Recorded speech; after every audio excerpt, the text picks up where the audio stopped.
BTech education channel में आपका स्वागत है। मेरा नाम है विकास साहू। मैं आज आपके लिए टैली का पार्ट 2 लेकर आया हूँ, जिसमें आज हम पूरा इंट्रोडक्शन ऑफ टैली पढ़ेंगे। जिसमें आज मैं आपको पूरा टैली का इंट्रोडक्शन दूंगा कि टैली क्या होता है, इसका क्या यूज है, टैली में हम क्या क्या वर्क कर सकते हैं।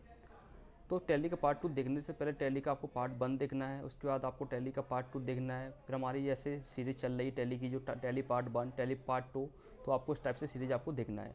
टैली का जो पार्ट 1 है, पार्ट 2 जो हमारी बेसिक से लेकर एक एडवांस लेवल की सीरीज़ चल रही है, जिसमें हम पूरा टैली कवर करेंगे। इसमें आपको कोई भी तरह की समस्या हो तो आप कमेंट बॉक्स में हमसे कोई भी क्वेश्चन पूछ सकते हैं।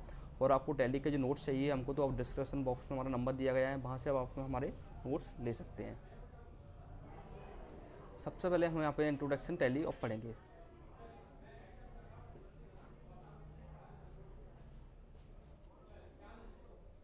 देखो, इंट्रोडक्शन ऑफ टैली। टैली का अर्थ होता है रुपयों की अकाउंटिंग करना, रुपये को गिनना, व्यवस्थापन व रिकॉर्ड रखना।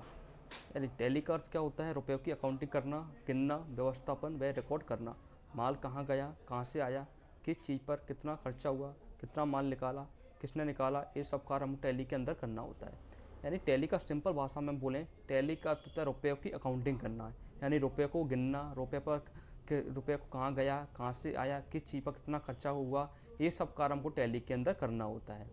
अब टैली क्या है? टैली एक अकाउंटिंग सॉफ्टवेयर है जो टैली सॉल्यूशन प्राइवेट लिमिटेड बहुराष्ट्रीय भारतीय कंपनी द्वारा निर्मित कंप्यूटर सॉफ्टवेयर है। सामान्य बोलचाल में टैली को अकाउंटिंग से ही जोड़कर देखा जाता है। अपने व्यापार में किसी कंपनी की वित्त से मतलब पैसे के लेन देन को लिख कर रखना ही अकाउंटिंग है।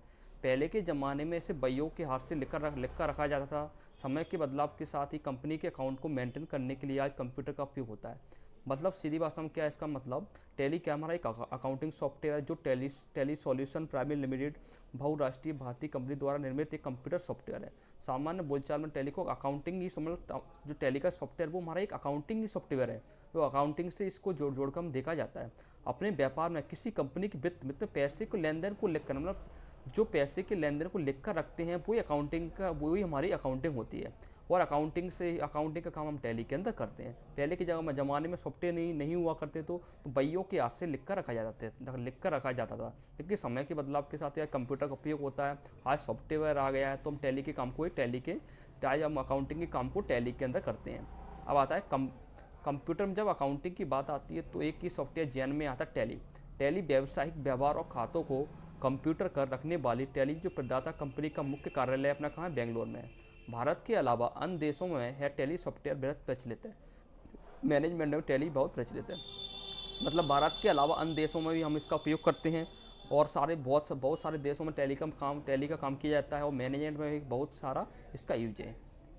अब आता है टैली और वर्जन। टैली के जो वर्जन होते हैं, कौन कौन से टैली के वर्जन होते हैं? टैली का जो वर्जन होता है 4.5 होता है, टैली 5.4 होता है, टैली 6.3 होता है, टैली 7.2 होता है, टैली 8.1 होता है, टैली 9 होता है, टैली ERP 9 होता है। यह टैली का नवीनतम है। जो टैली ERP 9 है वो टैली का नवीनतम वर्जन है, जिसे 2009 में जारी किया गया था। टैली ERP 9 पैकेज छोटे से लेकर बड़े व्यावसायिक उद्योगों के लिए अधिकतम सुविधाएं प्रदान कर रहा है। यह goods and service tax GST की नई सुविधाओं के साथ भी अपग्रेड है। मतलब जो टैली ERP 9 है जो सॉफ्टवेयर, वो इसमें GST की सुविधा भी दी गई है।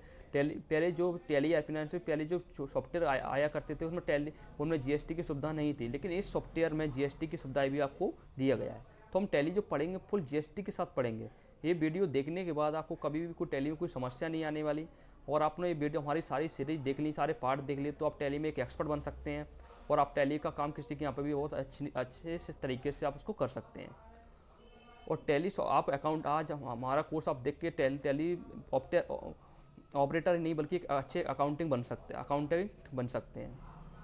Features of tally ERP 9। Tally ERP 9 के फीचर्स होते हैं, कौन कौन से फीचर्स हमको देखने को मिलते हैं? इस सॉफ्टवेयर में कई मल्टी लेवल लैंग्वेज में ऑपरेट कर सकते हैं। मतलब इस सॉफ्टवेयर, जो टैली का सॉफ्टवेयर होता है, इसे आप कई लैंग्वेज में ऑपरेट कर सकते हैं, क्योंकि टैली ERP 9 एक पॉपुलर अकाउंटिंग सॉफ्टवेयर है। अकाउंटिंग के लिए कई देशों में इसका इस्तेमाल किया जाता है और इस सॉफ्टवेयर की बहुत ज़्यादा मांग है। इसमें एक साथ नहीं, बहुत सारी, यानी हम इसमें एक साथ 9,999 कंपनी का काम कर सकते हैं और उसको अच्छे से हम मेंटेन कर सकते हैं। और किसी भी समय किसी भी कंपनी की हम रिपोर्ट को देख सकते हैं। ये सबसे अच्छा फीचर है इसमें। हम कितनी भी कंपनी चाहें, 9,999 कंपनी इसमें एक साथ बना सकते हैं और एक साथ उनका काम को अच्छे से मेंटेन कर सकते हैं। और टैली में हमको किस प्रकार के लेन देन करने पड़ते हैं। जो टैली में हम लेन देन करते हैं वो हमारे 10 टाइप के लेन देन होते हैं। देखो वो लेन देन हम यहाँ पर समझते हैं। पहला परचेस। परचेस का मतलब होता है कितना माल खरीदा।